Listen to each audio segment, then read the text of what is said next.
ආයිබෝන් අපි අද කතා කරන්නේ පයොග්ලිටසෝන් කියන ඖෂධය ගැන. විශේෂයෙන්ම ඒ බෙහෙතත් එක්ක ලැබෙන රෝගී තොරතුරු පත්‍රිකාව හරියටම තේරුම් ගන්න කොහොමද කියලා. අපි අරමුණ තමයි තමන්ගේ බෙහෙත ගැන කිසිම සැකයක් නැතුව විශ්වාසයෙන් සහ දැනුවත්ව කටයුතු කරන්න උදව්වක් දෙන එක. හොඳයි. මේක පුළුවන් තරම් සරලව තේරුම් ගන්න අපි මේ කතාව කොටස් 5කට බෙදාගත්තා. ඇතරම මේ කියන්නේ අලුත් බෙහෙතක් පටන් ගන්නකොට අපේ හිතේ තියෙන ප්‍රධාන ප්‍රශ්න 5ක් තමයි. ඉතින් අපි බලමු මේවා එකින් එක මොනවද කියලා. හරි. එහෙනම් අපි පටන් ගමු මුලින්ම දැනගන්න ඕන දේ. ඒ කියන්නේ ඇත්තටම මොකක්ද මේ පියෝග්ලිටසෝන් කියන්නේ? රෝගී තොරතුරු පත්‍රිකාව බැලුවොත් පියෝග්ලිටිසෝන් හඳුන්වලා තියෙන්නේ තියාසොලිඩේනියම් එකක් කියලා. හරි. ඒක ටිකක් අමුතු සංකීර්ණ වචනයක් තමයි. හැබැයි සරලවම කිව්වොත් ඒකෙන් කියවෙන්නේ මේක ශරීරයට ඉන්සියුලින් කියන දේ වඩාත් හොඳින් පාවිච්චි කරන උදව් කරන බෙහෙත් වර්ගයක් කියලයි. අන්න ඒ විදිහට තමයි රුධිරයේ සීනි මට්ටම පාලනය වෙන්න උදව් කරන්නේ. ඉතින් මේ කතාබහ දිහා බලන්න ඕන අර ඔක්කොම විස්තර තියෙන නිල පත්‍රිකාව තේරුම් ගන්න උදව් කරන පොඩි මඟ පෙන්වීමක් වගේ අපේ අරමුණ තමයි ඒ විස්තර ගොඩ අස්සෙන් පහසුවෙන් ගමන් කරවලා වෛද්‍යවරයා එක්ක වඩාත් හොඳ කතාබහකට යන්න පාර හදලා දෙන එක. හරි. දැන් පියෝග්ලිටසෝන් කියන්නේ මොකක්ද කියලා දලා අදහසක් තියෙනවනේ. එහෙනම් අපි යමු ඊළඟ වැදගත්ම දෙයට. ඒ කියන්නේ මේ බෙහෙත පාවිච්චි කරන්න ඕන කොහොමද කියන එකට. අලුත් බෙහෙතක් ලියලා දුන්න ගමම්ම අපේ ඔළුවට එන පළවෙනි ප්‍රශ්නේ තමයි මේක නේද?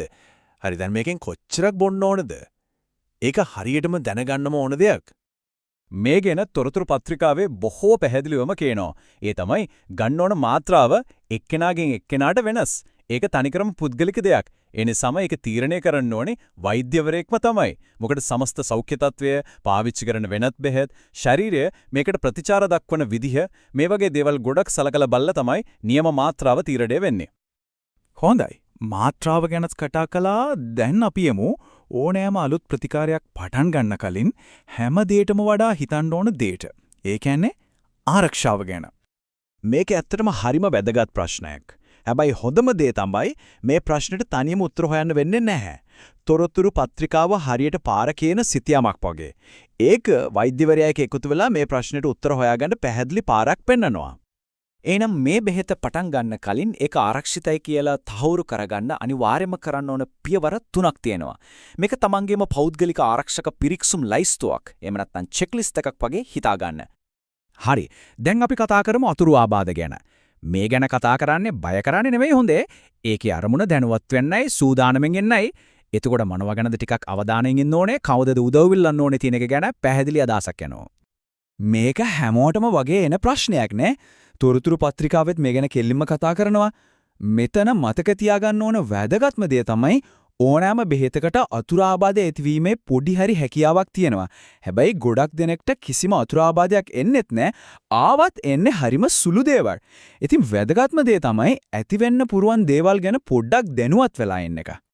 ඉතින් මෙතනින් ගන්න ඕන පණිවිඩය තමයි බය වෙන්න නෙවෙයි දැනුවත් වෙන්න කියන එක. අර තොරතුරු පත්‍රිකාව වෛද්‍යවරයා එක කතා බහක් පටන් ගන්න හොඳ තැනක් විදියට පාවිච්චි කරන්න පුළුවන්. ඒ කියන්නේ ડોක්ටර් මේකේ මෙහෙම දෙයක් ගැන තියෙනවා ඒක මට බලපන්න පුළුවන්ද වගේ ප්‍රශ්න අහන්න. එතකොට මොකක් හරි දෙයක් වුණොත් කරන්න ඕනේ දේ ගැනත් පැහැදිලි කරගන්න පුළුවන්. හොඳයි. අවසාන වශයෙන් අපි කතා කරමු මේ මුළු ප්‍රතිකාර ගමනේම ඉන්න වැදගත්ම චරිතය ගැන. ඒ තමයි මේ බෙහෙත පාවිච්චි කරන කෙනා. හොඳම ප්‍රතිඵල ගන්න නම් සක්‍රීයව මේකට දායක වෙන එක අත්‍යවශ්‍යමයි. මේකෙන් හරිම ලස්සනක පේන දෙයක් තමයි සාර්ථක ප්‍රතිකාරයක් කියන්නේ එක පැත්තකින් විතරක් කරන දෙයක් නෙවෙයි කියන එක. ඒක හරියට කණ්ඩායම් වැඩක් වගේ. රෝගියා සහ වෛද්‍ය කණ්ඩායම අතර තියෙන හවුල්කාරීත්වයක්. අනික මේකත් අමතක කරන්න එපා. අතට ලැබෙන තොරතුරු පත්‍රිකාව කියන්නේ නිකම්ම කඩදාසි කොලයක් නෙවෙයි. ඒක හරිම ප්‍රායෝගික මෙවලමක්. පස්සේ වෙලාවක මොන හරි ප්‍රශ්නයක් ආවොත් අහන්න ඕන කෙනාගේ විස්තර, දුරකථන අංක වගේ දේවල් ඒකේ තියෙනවා. ඉතින් ඒක ලේසියෙන් හොයාගන්න පුළුවන් තරකින් තියාගන්න එක ගොඩක් වටිනවා. බලන්න තොරතුරු පත්‍රිකාවේම තියෙන මේ සරල වාක්‍ය සමහර විට මේ අපි කතා කරපු හැම දෙයකින්ම ගන්න තියෙන වැදගත්මම පණිවිඩය මේක වෙන්න පුළුවන්. ඉතින් පොඩ්ඩක් හිතන්න ඊළඟ වතාවේ වෛද්‍යවරයාව හම්බ වෙන්න ගියාම අනිවාර්යයෙන්ම අහන එක ප්‍රශ්නේ මොකද්ද? දැන් මේ ගැන හිතන එක ඒ හමුවීමයි හිතනවටත් වඩා ප්‍රයෝජනවත් එකක් කරයි. මතක තියාගන්න තමන්ගේ සෞඛ්‍ය ගමනේදී තමන් තමයි වැදගත්ම හවුල් කරුවා. තියෙන ප්‍රශ්න ගැටලු හැම එකක්ම වැදගත්. ඒ නිසා කතා කරන්න, අහන්න, කවදාවත් බය වෙන්න එපා.